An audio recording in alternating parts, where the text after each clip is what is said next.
one of the things we've done very early is to ensure that our healthcare workers have security of tenure. What do we mean by that? We came in very quickly and offered at least 3-year contracts for the healthcare workers who were on at that time month to month. It's a process that has been ongoing. All of these healthcare workers who were on month-to-month before have actually gotten their 3-year contracts thus far. Those individuals who have been working before in the TRHA, who maybe had a year contract or something like that, as their contract has come to an end, we are also offering them 3-year contracts. Roxborough Health Facility is one of those areas that I'm very, very proud of.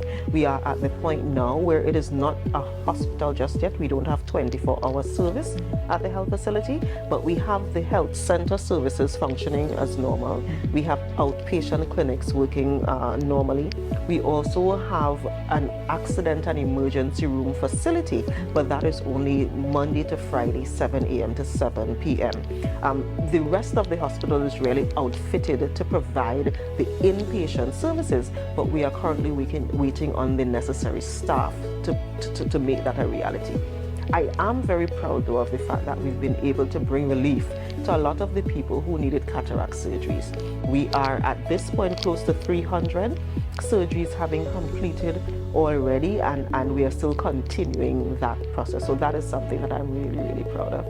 We have in the healthcare system started working on our diagnostic systems. The radiology department has actually gone through quite a bit of an overhaul where they have improved their workflow.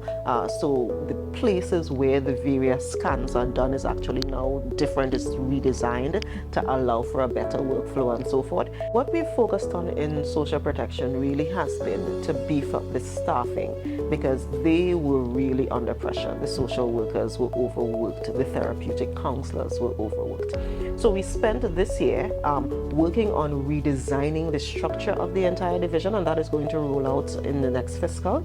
But we spent this year ensuring that we actually had the staff to provide the kind of support that is necessary for those types of clients. We actively created a task force that had the responsibility of going through some of our old requests for support. So requests for rental assistance, requests for food and that kind of thing, to ensure that we had cleared that backlog as well. So we did spend quite a bit of time identifying who these people were, going through the process with them, those who qualified, providing the support to them, and clearing that backlog. So we are going into the new year with less of a backlog of people who required social support, social protection in the past. I think we did a pretty good job. We came into a system where individuals were coming out of COVID, individuals were tired, individuals were beaten. I mean, the medical staff and the social protection staff were the ones who had been working during COVID when the rest of us could have stayed home, kind of thing. So we spent this year trying to beef them up, trying to beef up their morale, trying to allow them to understand that we are not taking you for granted. We understand the kind of work that you do. And I think because we've been able to have that kind of open conversation, the morale of the staff has actually improved significantly, and that is going to ultimately result in better service. So I think we've done a pretty good job.